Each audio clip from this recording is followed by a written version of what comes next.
এটা নতুন ভিডিঅ'ৰ সৈতে পুনৰ আপোনালোকক মোৰ চেনেললৈ স্বাগতম জনাইছোঁ। আজি 6 এপ্ৰিলৰ আছাম ট্ৰিবিউনত কেইবাটাও ইম্পৰ্টেণ্ট টপিক আহিছে আৰু টপিককেইটা খুবেই ইণ্টাৰেষ্টিং হয়। গতিকে আজি মোৰ টাইপ কৰি হাত বিষাই গ'ল। গতিকে ভাবিছোঁ আপোনালোকে টপিকখিনি খুব ভাল পাব আৰু দুটা ভিডিঅ' বনাব লগা হ'ল কাৰণ মই খুব ডেপ্থকৈ আলোচনা কৰিব বিচাৰিছোঁ। প্ৰথম ইয়াত এটা মই পইণ্ট লিখিছোঁ, perhaps you all are now able to understand the importance of reading newspaper. In today's newspaper there is link of every topic we got earlier, stay connected and be updated. অৰ্থাৎ মই এইটোৱে ক'ব বিচাৰিছোঁ যে আজিৰ news পেপাৰত যেতিয়া আমি কথাখিনি চাম তেতিয়া আমি দেখিম যে ডেইলি বেচিছত যিবোৰ আৰ্টিকুল আহি থাকে আমি পঢ়ি যোৱা টপিকবোৰৰ লগত খুব ৰিলেটেড হয়। গতিকে আমি তাৰ পৰা খুব বাছি বাছি আমাৰ পৰীক্ষাৰ কাৰণে যিখিনি লাগে লিখাৰ ক্ষেত্ৰত আমি মনত ৰাখিম আৰু আমি যেতিয়া পঢ়ি যাম তেতিয়া আমাৰ এটা অভ্যাস হৈ পৰিব, আমি ৰিলেট কৰিব পাৰিম টপিকবিলাক আৰু যেতিয়া আমি মেইনছৰ কাৰণে ৰাইটিং প্ৰেক্টিছ কৰিম আমাৰ অট'মেটিকেলি গোটেই কথাবিলাক মনলৈ আহি থাকিব। সেইটো আপোনালোকে নিজেই অভিজ্ঞতা লাভ কৰিব। এতিয়া ফাৰ্ষ্ট আহিল বুষ্ট টু টুৰিজিম। আমি টুৰিজিমৰ ওপৰত অলৰেডি এটা আৰ্টিকুল পাইছিলোঁ, মষ্ট প্ৰবেবলি যোৱাকালি আছিল আৰু সেই আৰ্টিকুলটো মই আপোনালোকক কৈছিলোঁ পঢ়িবৰ কাৰণে। গতিকে এটা প্ৰবেবল কুৱেশ্যন নিশ্চয় থাকে যে discuss the role of tourism sector to boost Assam economy, also' mentions the steps that taken by Assam government. তেনেকুৱা ধৰণৰ কুৱেশ্যন পাব পাৰে বা কুৱেশ্যনৰ পেটাৰ্ণটো বেলেগ হ'ব পাৰে, বাট অভাৰঅল গোটেই কথাখিনি জানিব লাগিব। অসম গভৰ্ণমেণ্টে টুৰিজিমৰ কাৰণে কি কি কৰিছে, যিহেতু আমি জানো যে Assam is endowed with natural beauty, scenic beauty, ইয়াত যথেষ্ট পটেঞ্চিয়েলিটি আছে। আমি কাৰণ বিভিন্ন নদ নদীয়ে ভৰপূৰ এখন ৰাজ্য, নদ নদী আছে, বিভিন্ন ঐতিহাসিক ঠাই আছে, যেনেকৈ আমি লাষ্ট পঢ়িছিলোঁ ডিমা হাছাওৰ কথা। তেনেকুৱা ধৰণৰ ঠাইবিলাক আমি টুৰিষ্ট এট্ৰেকশ্যন প্লেচ হিচাপে আমি চেঞ্জ কৰিব পাৰোঁ, বাট আমাক লাগিব প্ৰপাৰ মেনেজমেণ্ট, প্ৰপাৰ প্লেনিং, গোটেইখিনি লাগিব। আৰু ইয়াত সৰুকৈ কেইটামান কথা চাওঁ। কাজিৰঙা নেশ্যনেল পাৰ্ক, আমি আগতে এই কথাটো পঢ়িছিলোঁ যোৱাকালি যে আগৰ সময়ত যেতিয়া ষ্টাৰ্টিং হৈছিল টুৰিজিম ছেক্টৰ তেতিয়া নৰ্থ ইষ্টত দুটা জেগাই চাই, এটা চেৰাপুঞ্জী আৰু এটা হৈছে কাজিৰঙা। এতিয়া কিন্তু নতুন এডিশ্যনৰ ক্ষেত্ৰত বিভিন্ন ঠাইবিলাক সংযোগ কৰা হৈছে আৰু টুৰিজিম ছেক্টৰটো তেতিয়া ডেভেলপ হ'ব যেতিয়া ইনফ্ৰাষ্ট্ৰাকচাৰ ডেভেলপমেণ্ট হ'ব, বিভিন্ন একমডেশ্যন ফেচিলিটি থাকিব। আৰু এটা ইয়াত আমি নতুন কনচেপ্ট পাম যে আমি পুৰণা বিল্ডিং হওক বা চৰকাৰী যিবিলাক ঘৰ বনাই টুৰিজিমৰ কাৰণে, তাৰ ঠাইত আমি যদি লোকেল কমিউনিটিক ইনভলভ কৰিব পাৰোঁ, যি হোম ষ্টে বা এনেকুৱা ধৰণৰবিলাক যদি আমি তেওঁলোকক প্ৰভাইড কৰিব পাৰোঁ, তেওঁলোকক আমাৰ যিটো টুৰিজিম ছেক্টৰ ডেভেলপমেণ্ট প্ৰচেছটো যদি তেওঁলোকক ইনক্লুড কৰিব পাৰোঁ, সেইটো হৈছে আটাইতকৈ গুৰুত্বপূৰ্ণ। তেওঁলোক কাৰণ বিগেষ্ট ষ্টেক হোল্ডাৰ হয়। এতিয়া কৈছে কাজিৰঙা নেশ্যনেল পাৰ্কত 3,27,493 টুৰিষ্ট দেখা গৈছে, তাৰে 13,919 ফৰেইন ভিজিটৰ হয় 2023-24। খুব গুৰুত্বপূৰ্ণ, এইবিলাক এক্সাম্পল আমি দিব পাৰিম। কাজিৰঙাৰ 3টা ডিভিজন আমি পাওঁ, eastern Assam wild life, Biswanath wild life, Nagaon wild life, আৰু এই 3টা ডিভিজনতে টুৰিষ্টৰ সংখ্যা বাঢ়িছে আৰু যিটোৱে আমাক এটা ইণ্ডিকেট কৰে যে popularity of non conventional tourism site. Non conventional বুলি ক'লে আমি যিটো ইউজুৱেল নহয় আচলতে তেনেকুৱা ধৰণৰ কথা বুজোঁ, যেনেকৈ আমি এনাৰ্জিৰ ক্ষেত্ৰত conventional energy, non conventional energy থাকে।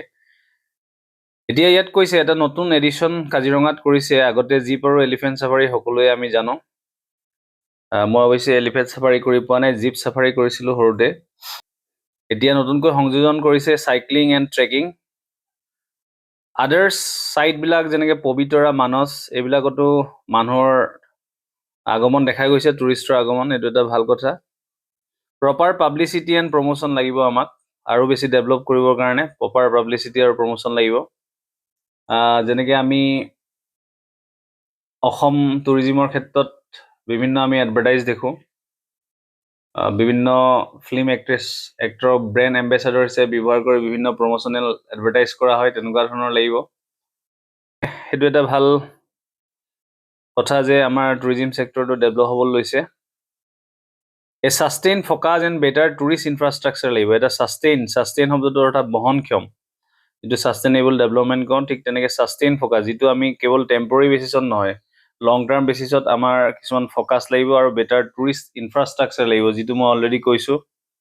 এংগেজিং লোকেলবিলাকৰ, অৰ্থাৎ যিসকল থলুৱা ব্যক্তি ওচৰে পাজৰে থাকে, কাজিৰঙাৰ ওচৰে পাজৰে হওক, মানাছৰ ওচৰে পাজৰে হওক, তেওঁলোকক এংগেজ কৰিব লাগিব, বিগেষ্ট ষ্টেক হোল্ডাৰ হয়। আৰু এটা ইণ্টাৰেষ্টিং কথা, আমি কাজিৰঙাৰ ক্ষেত্ৰত পচিং যিটো আমি দেখা পাওঁ, অৰ্থাৎ গড় হত্যা বা এনেকুৱা ধৰণৰ, এতিয়া লাহে লাহে কমিছে সেইখিনি। আমি ইথিক্সতো পঢ়িবলৈ পাম, যিসকল পোচাৰ আছিল, পোচাৰবিলাকৰ যিটো এটিটিউডটো চেঞ্জ কৰিবৰ কাৰণে চৰকাৰে এটা ষ্টেপ লৈছিল যে মুকলিকৈ গড়ৰ খৰ্গবিলাক কাটি আনি জ্বলাই দিছিল। যিটো মেণ্টেলিটি যে গড়ৰ খৰ্গৰ খুব মূল্যৱান, সেই কনচেপ্টটো বা সেই এটিটিউড বা থিংকিংটো নাইকিয়া কৰিবৰ কাৰণে কৰা হৈছিল। সেই কথাটো ইথিক্সতো আছে, কেনেকৈ মানুহৰ এটিটিউড বা চিন্তাধাৰা চেঞ্জ কৰিব পাৰি, সেই বিষয়ে আমি পিছত পঢ়িম। কিন্তু ইয়াত এটা কথা হ'ল যে যদি লোকেল যিবিলাক ষ্টেক হোল্ডাৰ থাকে, অৰ্থাৎ ওচৰ পাজৰৰ ব্যক্তি, তেওঁলোক যদি টুৰিজিম ছেক্টৰটোৰ লগত ইনভলভ হয়, তেওঁলোকে যেতিয়া দেখিব যে তেওঁলোকৰ বেনিফিট হৈছে সেই চাৰ্টেইন টুৰিজিম ছেক্টৰটোৰ পৰা, তেতিয়া তেওঁলোকে নিজেই কিন্তু সেই ক্ষেত্ৰত সাৱধান হ'ব, যাতে কাজিৰঙাৰ যি গড়, সেই গড় জীয়াই থাকে, বা তেওঁলোকে আগতে যদি পচিঙত ইনভলভ আছিল, তেওঁলোকে কেতিয়াও তেনেকৈ ইনভলভ নহ'ব, কাৰণ তেওঁলোকে দেখিছে যে ইয়াৰ বেটাৰ অপৰচুনিটি আছে। কাজিৰঙাৰ গড় থাকিলেহে কাজিৰঙাখন জীয়াই থাকিব, কাজিৰঙাখন জীয়াই থাকিলে তেওঁলোকৰ ইকনমিক প্ৰস্পাৰিটি হ'ব। গতিকে এনেকুৱা ধৰণৰ আমি মেণ্টেলিটিবিলাক আনিব লাগিব, তেওঁলোকক এৱেৰ কৰিব লাগিব, তেওঁলোকক আমি যি ফাইনেন্সিয়েল ইনক্লুজন তাত আমি অন্তৰ্ভুক্ত কৰিব লাগিব, সেই কথাটো ইম্পৰ্টেণ্ট। কৈছে tourism is most rewarding when it benefits the local communities rather than big corporate houses, সেই কথাটোৱে মই কৈ আছিলোঁ। এতিয়া not giving importance to local, myopic vision of government বুলি কৈছে, এইটো এটা মায়পিক ভিজন বুলি কৈছে চৰকাৰৰ, ইম্পৰ্টেঞ্চ লোকেলক নিদিয়াটো, এইটো খুব গুৰুত্বপূৰ্ণ। আমি প্ৰমোট হোম ষ্টেজ, মই কৈছোঁ ষ্টাৰ্টিঙত, আমি হোম ষ্টেজবিলাক প্ৰমোট কৰিব লাগিব। টুৰিজিম ইঞ্জিন ফৰ গ্ৰ'থ, টুৰিজিমটো এটা ইঞ্জিন হ'ব পাৰে। কিছুমান এনেকুৱা জেগা আছে, অৰুণাচল হওক বা বিভিন্ন পাহাৰীয়া এলেকা, য'ত কেৱল মাত্ৰ টুৰিজিম ছেক্টৰটোৰ কাৰণে সেই ঠাইটো ডেভেলপ হৈ থাকে, বেলেগ ধৰণৰ ইকনমিক পটেঞ্চিয়েলিটি নাথাকিলেও কিন্তু টুৰিজিম ছেক্টৰ যদি থাকে, যিকোনো এটা ফুৰিব লগা জেগা যদি থাকে, সেই জেগাটো অট'মেটিকেলি ডেভেলপ হৈ যায়। এতিয়া ইয়াত এটা কনচাৰ্ণো আছে, প্লাষ্টিক পলিউশ্যন এটা কনচাৰ্ণ হয়, গতিকে আমি তেনেকুৱা ধৰণৰ প্লাষ্টিক ৱেষ্ট মেনেজমেণ্ট এইবিলাকৰ কথা আমি ভাবিব লাগিব। আমি প্লাষ্টিকৰ যি ব্যৱহাৰৰ যি বিৰূপ প্ৰক্ৰিয়া, তাৰ ওপৰত আমি সজাগতা ক্ৰিয়েট কৰিব লাগিব। প্ৰেক্টিছ কুৱেশ্যন এটা দিছোঁ, এইটো সেই আৰ্টিকুলটোতে আছিল, খুব ধুনীয়া বাক্য, সেইকাৰণে মই ভাবিছোঁ এনেকুৱা বাক্যবোৰ কেতিয়াবা উঠাই দিব পাৰে, অকণমান বুজিবলৈ কেতিয়াবা দিগদাৰ হ'ব পাৰে, গতিকে এনেকুৱা ধৰণৰ প্ৰেক্টিছ কুৱেশ্যনবোৰ কৰিলে আপোনাৰ ডেভেলপ হ'ব। Unbridled or insensitive tourism comes with its own perils, perils মানে ডেঞ্জাৰ, অৰ্থাৎ ইনচেনজিটিভ টুৰিজিম, সেই ইনচেনজিটিভ টুৰিজিমটো এটা ডেঞ্জাৰেই হ'ব পাৰে যদি ভালদৰে ইয়াক কামত খটুৱা নহয়। গতিকে সেই বিষয়টো ইয়াত ডিছকাছ কৰিবলৈ দিছে, সেইটো আপোনালোকে প্ৰেক্টিছ কৰি চাব আৰু মোলৈ পঠাব, মোৰ ইমেইল ID মই অলৰেডি কিছুমান ভিডিঅ'ত দিছোঁ, বা আপোনালোকে যেতিয়া কমেণ্ট কৰিব মই প্ৰভাইড কৰিম, বা টেলিগ্ৰামতো দিব পাৰে। Very important question. নেক্সট আহিল ৱাৰিং ট্ৰেণ্ড, এইটো খুব ধুনীয়া এটা আৰ্টিকুল, তাৰ লগত ৰিলেট কৰি পেলাই মই এটা ইম্পৰ্টেণ্ট টপিক ইয়াত আনিছোঁ, যিটো কয় ডেম'গ্ৰাফিক ডিভিডেণ্ড। ডেম'গ্ৰাফিক ডিভিডেণ্ড শব্দটোৰ ওপৰত মোক ইণ্টাৰভিউটো কুৱেশ্যন সুধিছিল, আৰু মোৰ যিটো ছেটিছফেক্টৰী এনচাৰ আছিল, মই ছেটিছফেক্টৰী বুলি এইকাৰণেই কৈছোঁ, মোৰ এনচাৰটোৰ পাছত পেনেলৰ যিজন ছাৰে মোক সুধিছিল, তেওঁ যথেষ্ট ভাল পাইছিল, আৰু মোৰ এনচাৰত তেওঁ সহযোগ কৰিছিল, নিজেও এনচাৰ দিছিল, আৰু খুব ভাল এটা ইণ্টাৰভিউ মোৰ হৈ গৈছিল। গতিকে ডেম'গ্ৰাফিক ডিভিডেণ্ডটো আমাৰ কাৰণে জৰুৰী, আৰু এটা ক্ষেত্ৰত জৰুৰী, কেৱল চিভিল ছাৰ্ভিচ পৰীক্ষাত দিম বুলি নহয়। ডেম'গ্ৰাফিক ডিভিডেণ্ডটো এইকাৰণে জৰুৰী, ছাপ'জ ইউ আৰ এ বিজনেছমেন বা টিচাৰ, ডেম'গ্ৰাফিক ডিভিডেণ্ড কনচেপ্টটো বুজিলে আমি গম পাম যে বৰ্তমান বৰ্ধিত যি জনসংখ্যা আমাৰ ভাৰতবৰ্ষৰ কাৰণে বেনিফিট, কাৰণ ভাৰতবৰ্ষত য়ং পপুলেশ্যনৰ সংখ্যা বৰ্তমান বেছি, গতিকে সেইটো আমাৰ কাৰণে এটা পজিটিভ চাইন হ'ব পাৰে, যিটো মই আগতে ইংৰাজীত কৈছোঁ বুন অৰ বেইন। বুন মানে হৈছে আশীৰ্বাদ, বেইন মানে হৈছে অভিশাপ, গতিকে তাক আমি অভিশাপৰ পৰা আশীৰ্বাদলৈ চেঞ্জ কৰিব পাৰোঁ, বাট উইথ চাৰ্টেইন ডেফিনিট ষ্টেপছ। গতিকে সেই কথাখিনি আমি ইয়াত আলোচনা কৰিম। গতিকে ইয়াত ষ্টাৰ্টিং পইণ্টটো মই লিখিছোঁ, young generation future of every nation, সেইটো সকলোৱে জানে। প্ৰপালচিভ ফ'ৰ্চ, ইয়ং জেনেৰেশ্যনটো এটা প্ৰপালচিভ ফ'ৰ্চ হয়। কালি আমি যেনেকৈ পঢ়িছোঁ প্লাজমা প্ৰপালচন, এটা স্পেচ ইঞ্জিন ষ্টাৰ্ট কৰাৰ ক্ষেত্ৰত যিটো প্লাজমা প্ৰপালচনৰ বিষয়ে নিশ্চয় আপোনালোকে হোমৱৰ্ক দিছিলোঁ, ঠিক তেনেকুৱা শব্দটো প্ৰপালচিভ ফ'ৰ্চ হয়। ইয়ে ডিচাইড কৰে যে ছ'চাইটি কোন দিশে মুভ কৰিব। এতিয়া আমি প্ৰেক্টিকেল লাইফত দেখোঁ আগৰ জামানা আৰু এতিয়াৰ জামানা বহুত ডিফাৰেঞ্চ আছে। আগৰ ল'ৰা ছোৱালীয়ে কিতাপ পঢ়িছিলে, সৰুৰ পৰা কিতাপ পঢ়িছিলে, আজিকালি ল'ৰা ছোৱালীয়ে সৰুৰ পৰা মোবাইল ব্যৱহাৰ কৰে। প্ৰত্যেকটো সময়তে চেঞ্জেছ আহি আছে। আগৰ এতিয়া আমাৰ সময়ত যেতিয়া আমি স্কুল কলেজত পঢ়িছিলোঁ, আমি কেৱল মাত্ৰ ডিগ্ৰীটো কমপ্লিট কৰাৰ ক্ষেত্ৰতে চিন্তা কৰিছিলোঁ, কিন্তু আজিকালি ল'ৰা ছোৱালীয়ে মেট্ৰিক দিয়াৰ পৰাই এটা বৃত্তিমুখী শিক্ষা আহৰণ কৰাৰ ক্ষেত্ৰত চেষ্টা কৰে। তেওঁলোকে ভাবে যে গ্ৰেজুৱেশ্যনটো কমপ্লিট কৰি কি ধৰণে চাকৰি পাম, হাই ছেকেণ্ডেৰী কমপ্লিট কৰাৰ পিছত কি ধৰণে কোৰ্চ এটা পঢ়িম, তেনেকুৱা ধৰণৰ মেণ্টেলিটি চেঞ্জ আহিছে। এতিয়া ইয়াত যদি চাওঁ, জাপানৰ নিচিনা দেশবিলাকত কিন্তু বুঢ়া মানুহৰ সংখ্যা বাঢ়ি গৈ আছে, যিটোৱে অৰ্থনীতিত নিগেটিভ ইম্পেক্ট পেলায়। কিন্তু আমাৰ ভাৰতবৰ্ষৰ কাৰণে পজিটিভ, সেইটো আমি পাছত চাম। এতিয়া কৈছে যে ইয়ং জেনেৰেশ্যনটো হৈছে হেল্থ অফ দ্য ডেম'ক্ৰেচি হয়। ডেম'ক্ৰেচিটোৰ যিটো হেল্থ বা স্বাস্থ্য বুলি ক'ব পাৰি, গণতন্ত্ৰৰ যিটো স্বাস্থ্য, সেইটো ইয়ং জেনেৰেশ্যনৰ পাৰ্টিচিপেশ্যনৰ ওপৰত ডিপেণ্ড কৰে। তেওঁলোকে পলিটিক্সতো আহিব লাগিব, কেৱল মাত্ৰ ডক্টৰ, ইঞ্জিনিয়াৰ বা চিভিল ছাৰ্ভেণ্ট হ'লে নহ'ব, পলিটিক্সতো আহিব লাগিব। পলিটিক্সত আহি তেওঁলোকে ৰাইজৰ কাৰণে কাম কৰিব লাগিব। Brings to the process a dynamism. The young generation যেতিয়া ইনভলভ হ'ব, ডেম'ক্ৰেচিত যেতিয়া থাকিব, তেওঁলোকে এটা গতি দিব, যিটো আমাৰ ছিষ্টেম, তাক এটা গতি প্ৰদান কৰিব, যাক ডাইনেমিজিম বুলি আমি ক'ব পাৰোঁ। আটাইতকৈ চিন্তাৰ বিষয়টো হৈছে যে ৱৰিং যিটো হৈছে যে আমাৰ ইলেকশ্যন কমিশ্যনৰ মতে, হু টাৰ্ণ 18 or 19 have little interest in voting in Lok Sabha election. যিসকল চিটিজেন ল'ৰা হওক বা ছোৱালীয়ে হওক 18 বা 19 বছৰ হৈছে, তেওঁলোকে কিন্তু ভোট প্ৰদানৰ ক্ষেত্ৰত লোকসভা ইলেকশ্যনত ইণ্টাৰেষ্ট নেদেখায়, যিটো এটা নিগেটিভ চাইন বুলি ক'ব পাৰি। এটা ডাটা প্ৰজেক্ট কৰা মতে, projected population 4.9 crore voters in this age group, এই এজ গ্ৰুপৰ 4.9 crore কেৱল মাত্ৰ 1.8 crore of them are on the electoral rolls. গতিকে ইলেক্ট'ৰেল ৰোলছত কেৱল 1.8 crore নাম আছে, যিটো কিন্তু এটা চিন্তাৰ বিষয়। কি লাগিব? মটিভেশ্যন নিডেড ইনভলভ দেম, এইটো আচলতে টু ইনভলভ দেম হ'ব লাগিছিল, ইন ডেম'ক্ৰেটিক প্ৰচেছ। তেওঁলোকক মটিভেট কৰিব লাগিব। তেওঁলোকৰ যি কাৰিকুলাম আছে, কাৰিকুলামতে আমি তেওঁলোকক কিছু মটিভেট কৰিব পাৰোঁ বা আমি এৱেৰনেছ ক্ৰিয়েট কৰিব পাৰোঁ। তেওঁলোকক সজাগ কৰিব লাগিব যে তেওঁলোকে ডেম'ক্ৰেটিক প্ৰচেছত আহিলে তেওঁলোকৰ যি কাম, সেই কামে কি ধৰণে দেশক আগুৱাই লৈ যাব, সেইমতে আমি তেওঁলোকক মটিভেট কৰিব লাগিব। এতিয়া তাৰ লগত ৰিলেট কৰি আজিৰ খুব গুৰুত্বপূৰ্ণ বিষয়, এই টপিকটো মোৰো খুব ফেভৰাইট হয়। ইয়াৰ পৰা কুৱেশ্যন অহাৰ খুব প্ৰবেবিলিটি আছে। গতিকে আমি আলোচনা কৰোঁ ডেম'গ্ৰাফিক ডিভিডেণ্ড। গতিকে ডেম'গ্ৰাফিক ডিভিডেণ্ড বুলি ক'লে জনসাংখ্যিকীয় বিভাজন কোৱা যায়। অৰ্থাৎ জনসংখ্যাটোক আমি এইজ গ্ৰুপত যেতিয়া ডিভাইড কৰোঁ, তাক আমি ক'ব পাৰোঁ ডেম'গ্ৰাফিক ডিভিডেণ্ড। তাৰ হিন্দীটোৱে মই চাইছিলোঁ, জনসাংখ্যিকীয় বিভাজন বুলি কয়। একচুৱেলি অসমীয়া টাৰ্মটো ঠিক তেনেধৰণেই হ'ব, মই বাট পাহৰিছোঁ। আৰু মই যেতিয়া ইণ্টাৰভিউত এই শব্দটো কৈছিলোঁ, মোক কুৱেশ্যনটো সুধিছিলে যে বৰ্তমান ভাৰতৰ যি জনসংখ্যা বাঢ়ি গৈছে, সেই জনসংখ্যাৰ যিসকল ইয়ং পপুলেশ্যনত, তেওঁলোকক আমি দেশৰ প্ৰগতিৰ কাৰণে তেওঁলোকক ব্যৱহাৰ কৰিব পাৰোঁ, গতিকে তাক আমি কি বুলি ক'ব পাৰোঁ বুলি সুধিছিলে। আৰু তেতিয়া তেওঁ অসমীয়া টাৰ্মটো কৈছিল, মই এই মুহূৰ্তত পাহৰিছোঁ, কিন্তু ছেম হ'ব হিন্দীৰ দৰে, জনসাংখ্যিকীয় বিভাজন বুলি ক'ব পাৰি। এতিয়া আমাৰ থট প্ৰচেছটো দিছোঁ ইয়াত, মই আজি অকণমান ইণ্টাৰেষ্টিং কৰিছোঁ যে আমি এইটো পঢ়াৰ লগতে আমি ভাবিব পাৰোঁ যে ইণ্ডিয়াৰ যিটো গ্ৰয়িং পপুলেশ্যন কেন বি বোন নট এ বেইন। মই অলৰেডি ক'লোঁ, আমাৰ কাৰণে আশীৰ্বাদ হ'ব পাৰে, অভিশাপ নহয়। Probable question discuss various opportunities and challenges of demographic dividend in India. এতিয়া আমি চাম, according to United Nations Population Fund, আমি সদায় এনেকুৱা ডেফিনেশ্যন দিলে বেছি ভাল। Demographic dividend means the economic growth potential, অৰ্থনৈতিক যিটো উন্নতিৰ যিটো সম্ভাৱনীয়তা, that can result from shifts in population age structure. এইটো কিন্তু সলনি হ'ব পাৰে যেতিয়া পপুলেশ্যন এইজ ষ্ট্ৰাকচাৰটো চেঞ্জ হয়। যেনেদৰে জাপানত আমি ক'লোঁ যে বুঢ়া মানুহৰ সংখ্যা বেছি, ঠিক তেনেকৈ আমাৰ ভাৰতবৰ্ষত 15 পৰা 59 বছৰ বয়সৰ সংখ্যা বেছি বুলি কোৱা হৈছে, যিটো আমাৰ কাৰণে এটা পজিটিভ চাইন হয়। India has one of the youngest population, 62.5%।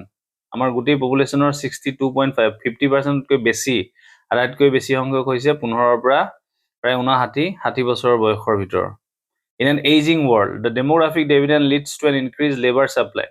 গতিকে ডেমোগ্ৰাফিক ডিভিডেণ্ডে আমাক কি প্ৰভাইড কৰিব? আমাক লেবাৰ ছাপ্লাই দিব, যদিহে তেওঁলোকক আমি স্কিল কৰিব পাৰোঁ। will increase the production of good and boost savings and investment on the other. গতিকে আমাৰ প্ৰডাকশ্যনো বৃদ্ধি কৰিব, আৰু ছেভিংছ বুষ্ট কৰিব, আৰু ইনভেষ্টমেণ্টটো বাঢ়িব। এতিয়া অপৰচুনিটিজবিলাকৰ বিষয়ে পঢ়িম।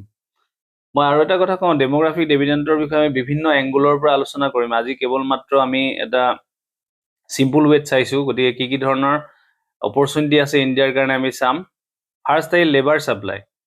এইটো আপুনি চেণ্টেঞ্চ বাই চেণ্টেঞ্চ পঢ়িব, মই জাষ্ট বুজাই দিছোঁ। লেবাৰ ছাপ্লাই ডেফিনেটলি হ'ব।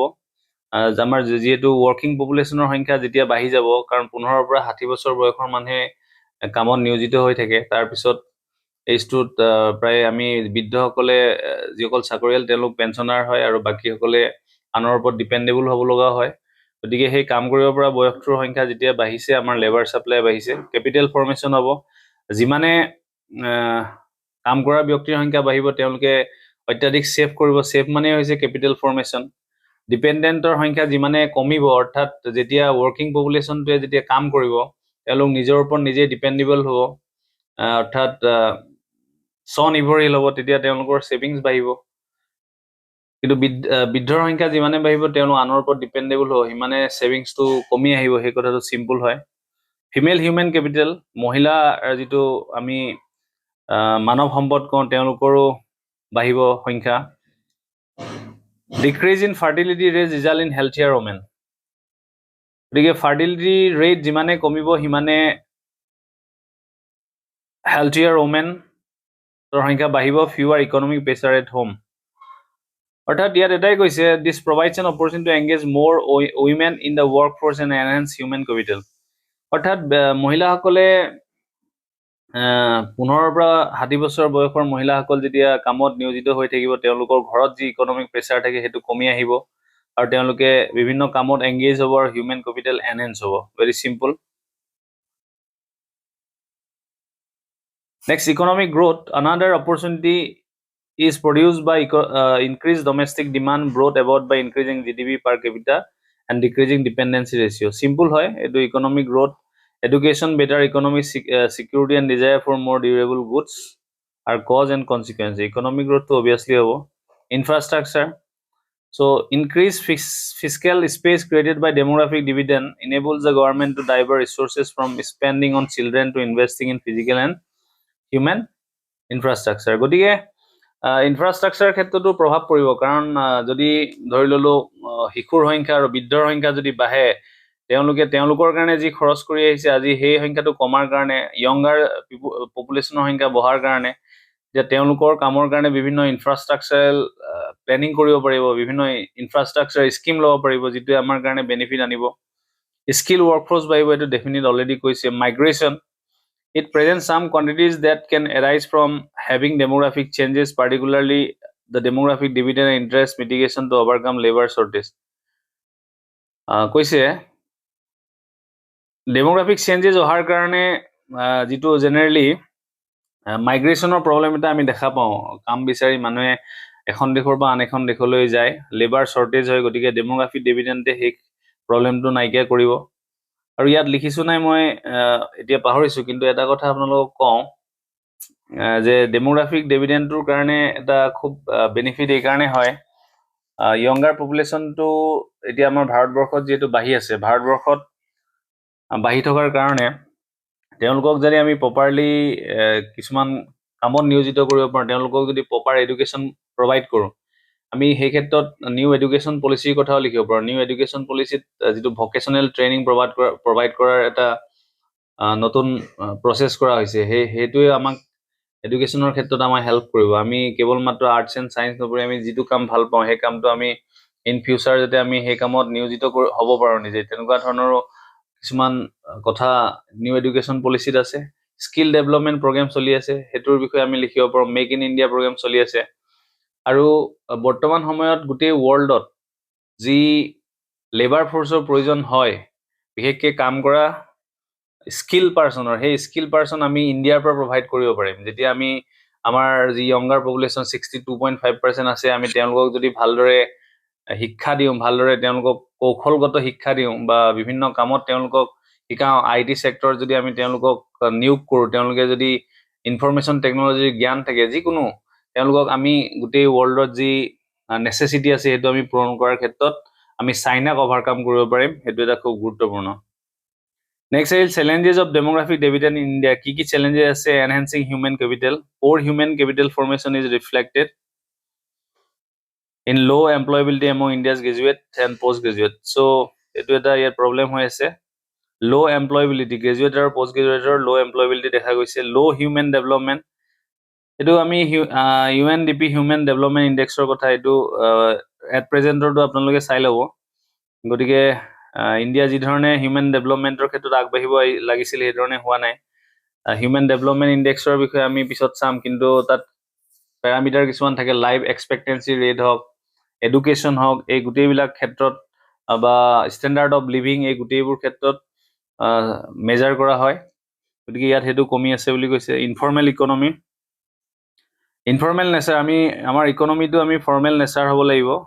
গতিকে ইনফৰ্মেল যেতিয়া হৈ থাকিব তেতিয়া আমাৰ কাৰণে খুব অসুবিধা। বিশেষকৈ 216 বুলি কৈছে, 216 million people are engaged in agriculture sector are in the informal economy where not only they earn lower wages but with the social security and few days of employment in a year. খুব simple, jobless growth হৈছে। asymmetric demography, jobless growth তো আপোনালোকে নিজে চালে বুজি পাব। asymmetric demography, the growth in the working age ratio is likely to be concentrated in some India's poorest state, and the demographic dividend will be fully realized only if India is able to create gainful employment opportunities for this working age population. গতিকে এটা কথা কৈছে, symmetric মানে হৈছে পুৰা য'ত সমান, আৰু এচিমেট্ৰিক মানে য'ত সমান নহয়। অৰ্থাৎ যি ৱৰ্কিং এজ ৰেচিঅ'টো ইণ্ডিয়াৰ প্ৰায় কিছুমান দুখীয়া ৰাজ্যত কনচেনট্ৰেট হৈ আছে, মানে তাত ভৰি আছে। গতিকে সেইটো এচিমেট্ৰিক নহয়, চিমেট্ৰিক হ'ব লাগিব। গতিকে আমি সকলো ৰাজ্যৰে আমি ৱৰ্কিং পপুলেশ্যনটোক যদি আমি বেটাৰ অপৰচুনিটি দিব পাৰোঁ, জব অপৰচুনিটি দিব পাৰোঁ, তেন্তে আমাৰ কাৰণে এটা বেনিফিট হ'ব। ইছ্যু অফ টিল্টেড ছেক্স ৰেচিঅ'টো চাওঁ। Declining female labour force participation, এইটো ফিমেল লেবাৰ ফ'ৰ্চটো ডিক্লাইন হৈছে, কিন্তু পজিটিভ কিছুমান ক্ষেত্ৰতো আমি পজিটিভো লিখিব পাৰোঁ, যি ধৰণে এতিয়া বিভিন্ন চাকৰিৰ ক্ষেত্ৰত হওক বা স্পৰ্টছৰ ক্ষেত্ৰত হওক বা পলিটিকেল ক্ষেত্ৰত হওক, কিন্তু ফিমেল পাৰ্টিচিপেশ্যনটো বাঢ়িছে। গতিকে সেইটো আমি লিখিব পাৰোঁ। According to data from the International Labour Force Work, India's female labor force participation rates have fallen. Female labor forceৰ যিটো পাৰ্টিচিপেশ্যন সেইটো কিন্তু কমিছে বুলি কৈছে ৱৰ্ল্ড বেংকৰ মতে। ৰিচেণ্ট ডাটাও আমি পিছত চাম। ৱে ফৰৱাৰ্ড লাগিব আমাক, সেইটো চিম্পুল হয়, যিকেইটা ড্ৰবেক আছে তাকে আমি উল্টাকে লিখিম। হিউমেন কেপিটেল ফৰ্মেশ্যন লাগিব, বিল্ডিং হিউমেন কেপিটেল লাগিব, স্কিল ডেভেলপমেণ্ট লাগিব, এডুকেশ্যন, ইয়াত নিউ এডুকেশ্যন পলিচিৰ কথা ইয়াত লিখিছে। ইয়াত আমি নিউ এডুকেশ্যন পলিচি 1986ক ৰিপ্লেচ কৰি যিটো 2020 যিটো নিউ এডুকেশ্যন পলিচি সেই বিষয়ে লিখিম। এইটো আমি পুৰণাটো ইয়াত থাকিলে এক্সাম্পল। নেক্সট আহিল health, improvement in health care, health ইনফ্ৰাষ্ট্ৰাকচাৰৰ কথা লিখিব লাগিব। জব ক্ৰিয়েশ্যন, গুড গভাৰ্নেন্স খুব ইম্পৰ্টেণ্ট হয়। এটা আমি পাওঁ মিনিমাম গভাৰ্ণমেণ্ট, মেক্সিমাম গভাৰ্ণমেণ্ট আৰু গভাৰ্নেন্স, অৰ্থাৎ গভাৰ্ণমেণ্টটো সৰু হওক কিন্তু যিটো গভাৰ্নেন্স সেইটো ডাঙৰ হ'ব লাগিব, অৰ্থাৎ ইফেক্টিভ হ'ব লাগিব, গুড গভাৰ্নেন্স হ'ব লাগিব। সেই কথাটো আমি ইয়াত মেনশ্যন কৰিছোঁ। নেক্সট ৱে ফৰৱাৰ্ডটা আছে। If India has to reap the benefits of demographic dividend in the year ahead, it is imperative that investment in social infrastructure by way of education. এই প্ৰেগাপটো আমি ইলাবৰেট নকওঁ, কাৰণ তাৰপিছত ইণ্টাৰেষ্টিং কেইটামান প্ৰেগাপ আছে যিকেইটা মই বিজনেছ টুডেৰ পৰা এড কৰিছিলোঁ আৰু আগতে মই পঢ়া। মই অলপ আলোচনা কৰি দিওঁ, কাৰণ এইটো মই নিজেই পঢ়ি ইণ্টাৰেষ্টিং পাইছিলোঁ, আপোনালোকে শুনি যাব। India has gained distinction of being the most populous country. India most populous country হয়, এইটো আমাৰ United Nations Population Fundৰ ডাটা মতে আমি কৈছোঁ যে ইণ্ডিয়া চাইনাক মানে অভাৰকাম কৰিব, অৰ্থাৎ পপুলেশ্যন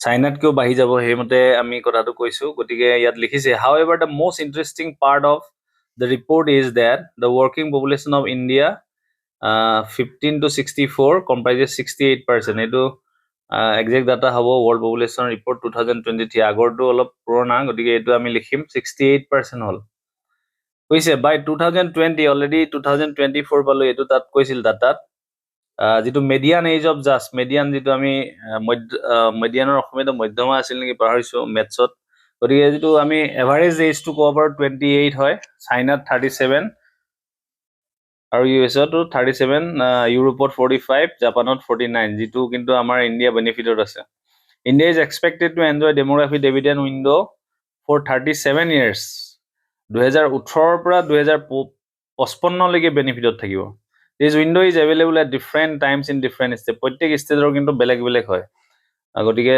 প্ৰত্যেক ষ্টেটৰ ডিফাৰেন্সিয়েল বিহেভিয়াৰো বেলেগ গতিকে এইটো ইণ্টাৰেষ্টিং হয় কৈছে ইকনমিক সাৰ্ভে মতে কৈছিল আমি ইকনমিক সাৰ্ভেও পঢ়িব লাগিব বাজেট পঢ়িব লাগিব তাত কৈছিল India's demography dividend would peak around 2041 when the share of working age population is expect to hit 59% 20 to 59 etu amar 59% hobo 2041 would peak around gotike etu eta benefit et koise simply put apnaloke sabo moi pen to use korilo that will be better et koise simply put more people in the labor force the fewer children to support India as window of opportunity বুলি কৈছে of economic growth harnessing this dividend requires expanding opportunity expand কৰিব লাগিব for young people to engage in economic sector guided through right social and economic investment very important শব্দ এই শব্দবোৰ যদি আমি answer লিখিম that will be of positive impact on the the examiner যিবিলাক standard শব্দ যিবোৰ দিলে এটা শব্দতে বহু কথা কোৱা কয় তেনেকুৱা শব্দবোৰ দিলে বেছি ভাল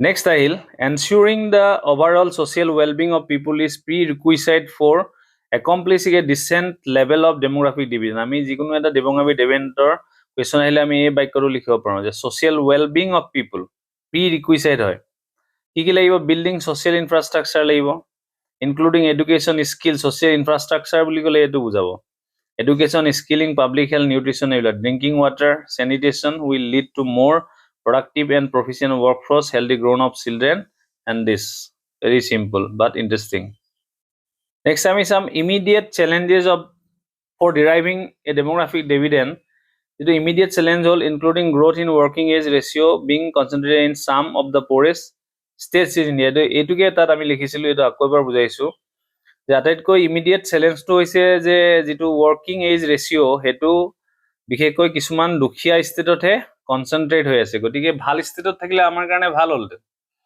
ভাল ষ্টেট বুলি ইন দা সেন্স কৈছো যিবোৰ ষ্টেট ইকোনমিক্যালি গ্ৰো কৰি আছে তাত যদি ওয়ার্কিং পপুলেশন বেছি হলতেন ভাল কিন্তু হেই ওয়ার্কিং যেটো 15 to 59 অৰ যেটো পপুলেশন হেতু কিন্তু দুখিয়া দেশবিলাকতে কনসেন্ট্ৰেট হৈ আছে বেছি হৈ আছে এটো এটা আমাৰ কাৰণে প্ৰবলেম গতিকে কৈছে employability of youth is an important factor deriving benefit from the demographic dividend etu eta important next koise mismatch in skills availability and industry specific needs and low human capital parameters are reflecting the need to improve quality health and education infrastructure to make Indian workforce efficient current focus on inclusive and accessible education খুব জৰুৰী হয় এটো কথা মনত ৰাখিব inclusive হ'ব লাগিব সকলোৱে পাব লাগিব আমি ইয়াত আৰ্টিকল 21 ৰ এই কথাও লিখিব পাৰো এসেসিবল এডুকেশন সকলোৱে পাব লাগিব with particular focus on this advantage section কেৱল মাত্ৰ যিসকল ধৰি ললো ধনী ঘৰৰ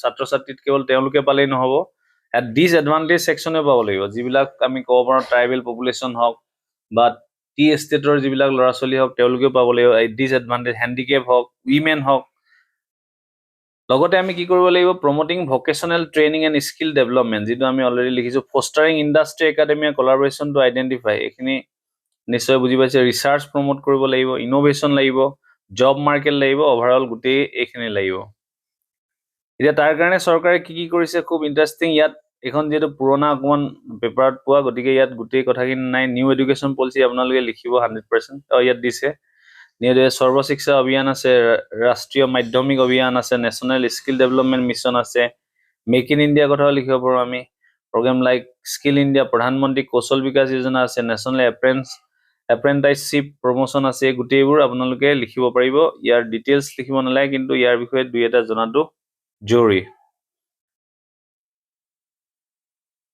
নেক্সট আহিব ডু ইণ্ডাষ্ট্ৰিয়েল এক্টিভিটি প্ৰয়োজন হ'ব আৰু trade getting back near normalcy after COVID-19। Industrial যি এক্টিভিটি এইবিলাক COVID-19ৰ পিছত এতিয়া নৰ্মেলচিলৈ আহিছে। নেক্সট এটা লিখিছে financial inclusion initiative were introduced 2005, সেইখিনিও ইম্পৰ্টেণ্ট হয়। Jan Dhan Aadhaar mobile linkage very important. Financial inclusion index launch by RBI couple years back, measurement penetration important নাই ইমান, পঢ়ি চাব তথাপি। India can not afford to miss the golden opportunity, এইটো চবতকৈ interesting বাক্য। Afforded by demographic transition that provides for its rapid socio-economic development, we must succeed at any cost, learning from countries such as Japan, Korea, which have passed through its phase. আগতে জাপানতো আছিলে, এতিয়া জাপানত বুঢ়া মানুহৰ সংখ্যা বাঢ়িছে, কিন্তু জাপানত আগতে সেই ফেজটো পাৰ হৈ গৈছে আৰু সেই ফেজটো তেওঁলোকে পাৰফেক্ট ইউটিলাইজ কৰাৰ কাৰণে আজি ইমান সৰু এখন কাণ্ট্ৰি কিন্তু এতিয়া চবতকৈ পাৱাৰফুল হয়। গতিকে আমি এইখিনি জানিব লাগিব। ইয়াত মই ধুনীয়াকৈ দিছোঁ এইটো আদাৰ টপিক নেক্সট ভিডিঅ'। আজি এই ভিডিঅ'টো অলপ দীঘল হৈছে, নিশ্চয় দীঘল হ'লেও ইণ্টাৰেষ্টিং। মই এই টপিকটো খুব ভাল পাওঁ। যোৱাকালিৰ ভিডিঅ'ত ডিলিমিটেশ্যনৰ বিষয়ে থুলমূলকৈ আগবঢ়ালোঁ, খুব ব্ৰড লেভেলত আমি ডিছকাছ কৰিম আগৰ আহিব লগা ভিডিঅ'ত। নেক্সট আজিৰ যিটো ছেকেণ্ড পাৰ্ট, সেই ছেকেণ্ড পাৰ্টটো অকণমান পলমকৈ হ'লেও মই প্ৰভাইড কৰিব চাম।